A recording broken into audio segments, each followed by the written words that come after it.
Watch.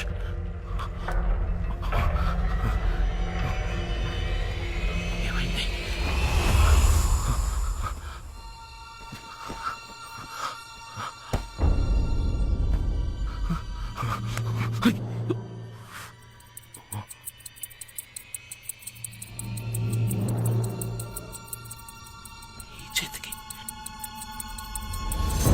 ఈ చేతికి ఎలా?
మిత్ర, వచ్చేసావా? సార్, మీరు చెప్పినట్టే చేశాను సార్. వాడు నిన్ను చూశాడా? లేదు సార్. వాడు నిన్ను చూస్తే ఇన్నేళ్లు మనం పడ్డ కష్టం వృధా అయిపోతుంది. ఖచ్చితంగా తను నన్ను చూడలేదు, కానీ నేను తన్ని చూశాను. తన చేతికి మీరు తయారు చేసిన వాచ్ నన్ను తీసుకొని చూశాను. అది పనిచేస్తుంది. ఆశ్చర్యం ఏంటంటే తను చూడటానికి అచ్చం మీ పోలికలతోనే ఉన్నాడు సార్.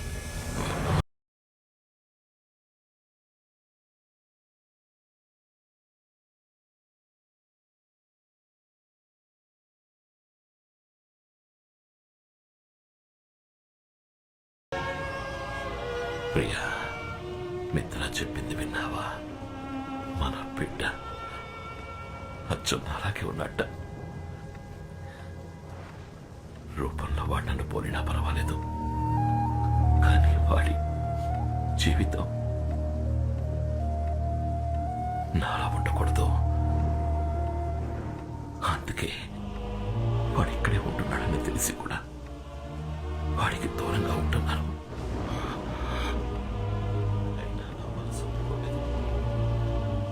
అందుకనే ఒకసారి మన మిత్రాన్ని వెళ్ళి చూసి రమ్మని చెప్పాను. వాడు సంతోషంగా ఉన్నట్ట, మంచి వాళ్ళతో ఉంటున్నాడట. బిడ్డ సంతోషం తప్ప కన్నా వాళ్ళకి ఇంకేం కావాలి చెప్పు?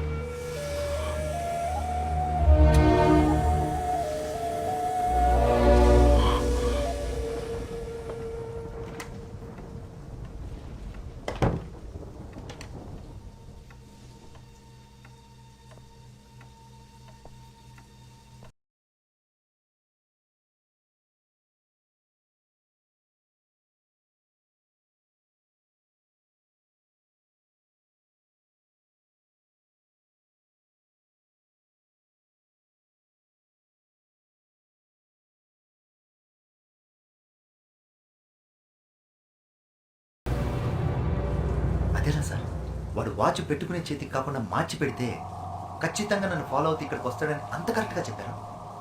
వాడు శివకుమార్ కొడుకైతే నేను శివకుమార్ అన్నంరా. కానీ ఇంత పెద్ద పని వాడి వల్ల వీలవుతుందా? వాడి వల్ల మాత్రమే వీలవుతుంది. వాడి బాబుని చూడకుండా ఏ పని చేసేవాడో తెలియకుండా పెరిగాడు రా వాడు. అయినా వీడే పని చేస్తున్నాడో చూసావా? Watch mechanic. వాడిలో ఉన్నది శివకుమార్ రక్తం. ఖచ్చితంగా చేస్తాడు. వాడిని పిలిపించి చెయ్యమని అడిగినా, మనం బెదిరించినా మన కోసం చేస్తాడా? వెళతా.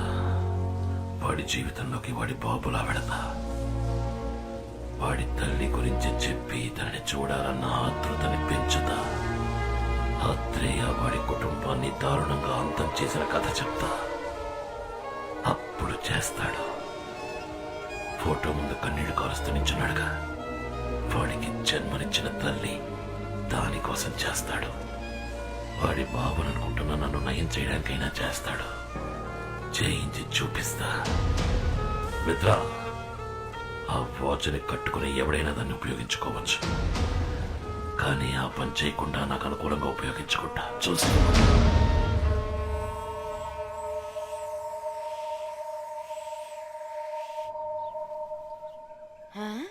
అరేరే, నా బిడ్డకి జ్ఞానోదయం అయినట్టుందే. ఏ రోజు లేనిది ఈ రోజు ఉదయాన్నే 6 గంటలకు లేచి కూర్చున్నాడు. దిష్టి చుక్క పెట్టాలి, నా దిష్టి తగిలేలా ఉంది. రే, ఏమైందిరా మణి? ఏమైందిరా? కళ్ళలో నీళ్ళేంట్రా? ఏమైంది?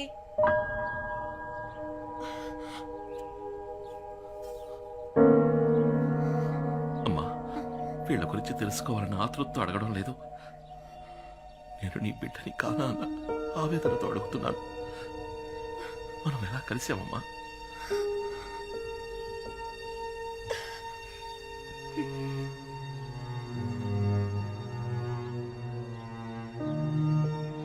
ఈయన మీ నాన్న.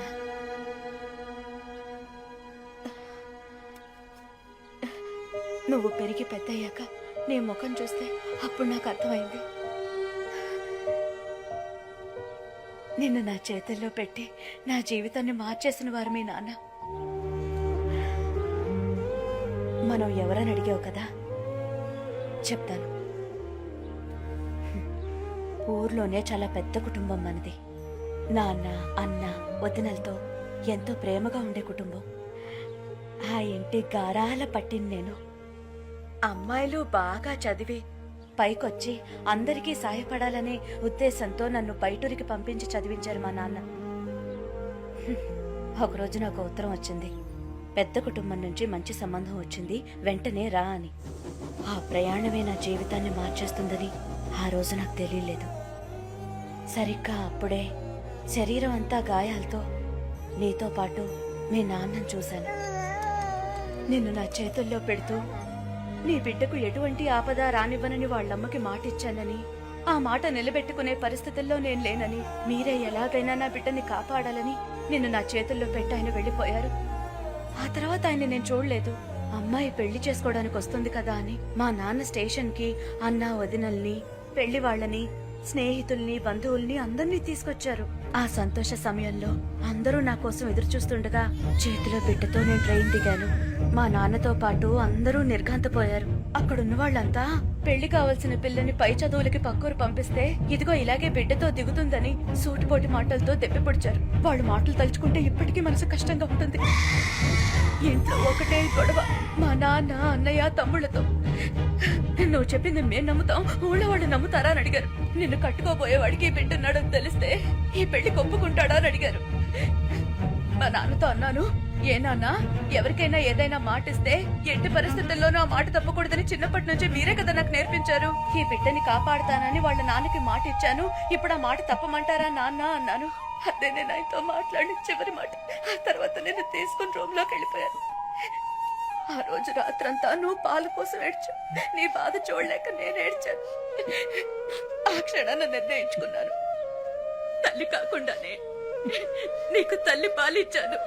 అప్పుడే నువ్వు నన్ను అమ్మ అని పిలిచాను. ఆ మాటకున్న గొప్పతనాన్ని తెలుసుకున్నాను. ఆ రోజు నుంచి వాళ్ళ కూతురు నన్న విషయాన్ని మర్చిపోయి నీకు అమ్మగా ఉండాలని నిర్ణయించుకున్నాను. నా బిడ్డ వల్ల ఎవరు ఏ మాట పడకూడదని ఆ ఇల్లు వదిలిపెట్టి వచ్చేసాను.